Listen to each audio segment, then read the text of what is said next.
El expresidente de Rumanía, Traian Băsescu, no pudo terminar su discurso en el Parlamento Europeo. Estaba leyendo una lista de ex primeros ministros y exministros de los países de la Unión Europea que trabajan o han trabajado para diversas empresas rusas cuando el eurodiputado alemán que ejercía la presidencia le interrumpió y le cortó el micrófono con la excusa, eso sí, de haberse excedido del tiempo asignado.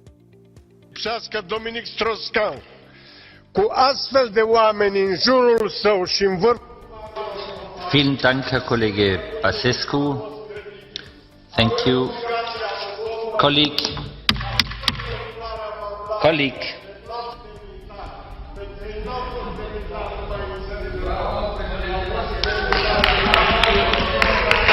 Colleague Traian, I call you for order.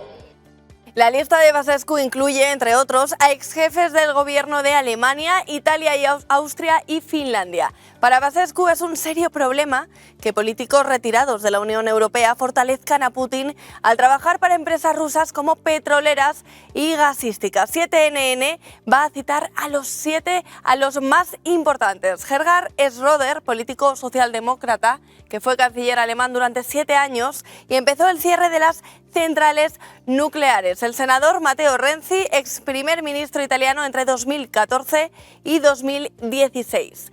Christian Kerr es canciller austriaco, otro socialdemócrata también es el conservador François Fillon, ex primer ministro de Sarkozy.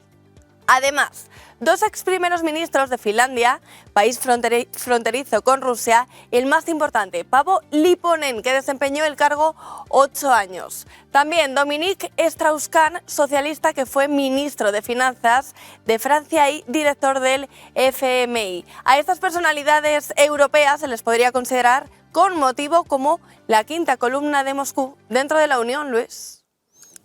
Gracias, Lucía. Muy interesante ese listado de políticos prorrusos y lamentable que haya habido censura en el Parlamento Europeo para poder hacer esa lista. Así que el Parlamento Europeo no lo permitió. Nosotros, defensores de la libertad de expresión, les hemos ofrecido esa lista. Llamativos 2 nombres, en mi opinión. Dominique Strauss-Kahn, que fue director general del Fondo Monetario Internacional, y Schröder, que ese sí que es el ejemplo de puerta giratoria, pero no solamente porque fue primer ministro o canciller alemán, sino porque se convirtió en el brazo empresarial del imperio ruso y por supuesto muy bien pagado.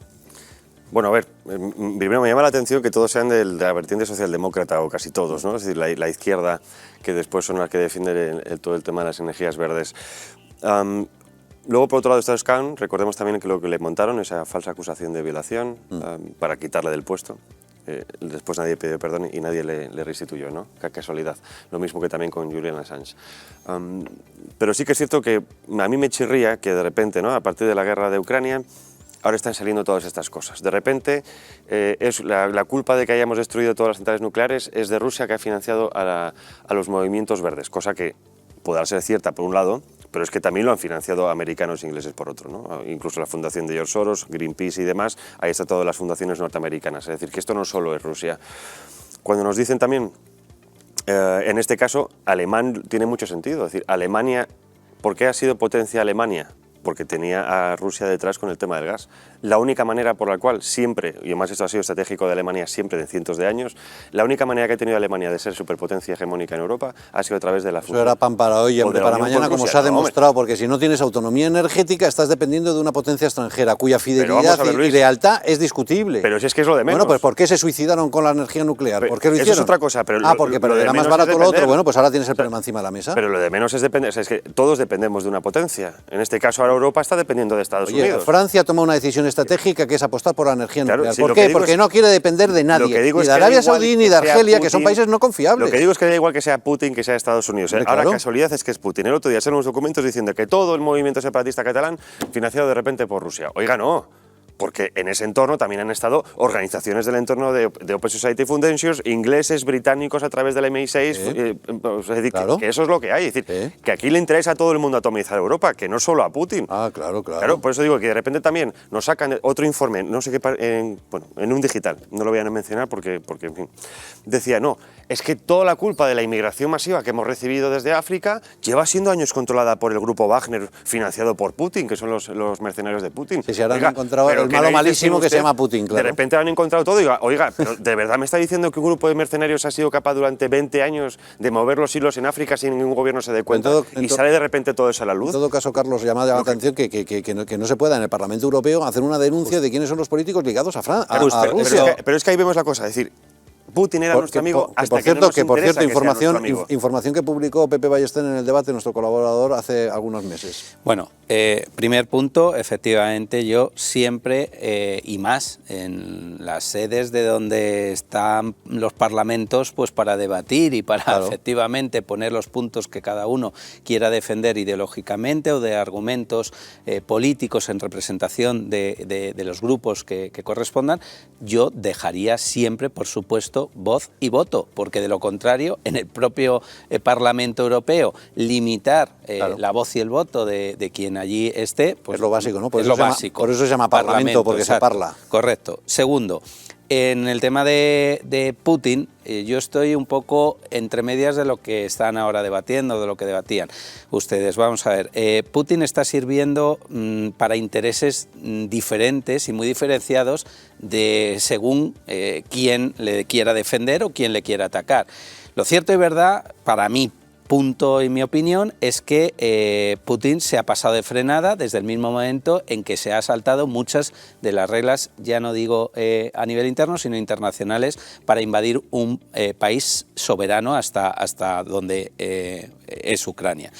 Pero más allá de eso, claro, luego estos representantes que salen hablando, ustedes mismos lo han dicho, tienen intereses con Rusia y muchos de ellos han vuelto a esas puertas giratorias con intereses también con Rusia y esas empresas bien remuneradas. Por tanto, no son parte objetiva, pero tampoco lo son los que atacan ahora mismo aquí en España, por ejemplo. Ahora resulta que todo sube por Putin, ¿no? Oiga, claro. O nuestro presidente del gobierno que echa la culpa o a la pandemia o a Putin de todo. Pues no, Putin tendrá la culpa de lo que tenga y de lo que no, pues no. Exactamente. Pero bueno, a mí lo que me llama del Parlamento Europeo es que aquí se ha visto la censura, es decir, para que nadie piense qué es lo que ha hecho toda la clase política europea desde hace decenas de años, de repente ahora toca ser enemigo de Rusia. Y ya sabemos que en política internacional no hay amigos, hay intereses. Y lo estamos viendo. De la noche a la mañana han traicionado a Putin, o Putin ha traicionado a los europeos, pero hasta hace muy poquito todos invitaban a Putin a los encuentros, todo el mundo fotos con Putin, nuestro amigo Putin nos da gas, y de la noche a la mañana es el gran enemigo. Mi pregunta es ¿por qué? ¿Por qué ha cambiado el relato?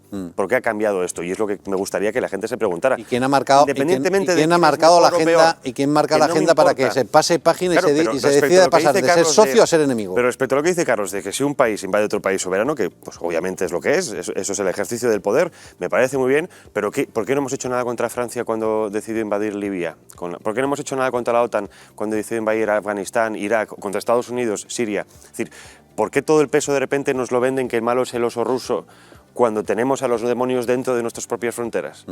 Esa es mi pregunta. Claro. ¿Por qué el enemigo ahora es Putin y no han sido otros hasta ahora? Eso es lo importante y el cinismo en la política internacional para no caer en maniqueísmos simples de es que Putin es malo y los nuestros son los mejores. Bueno,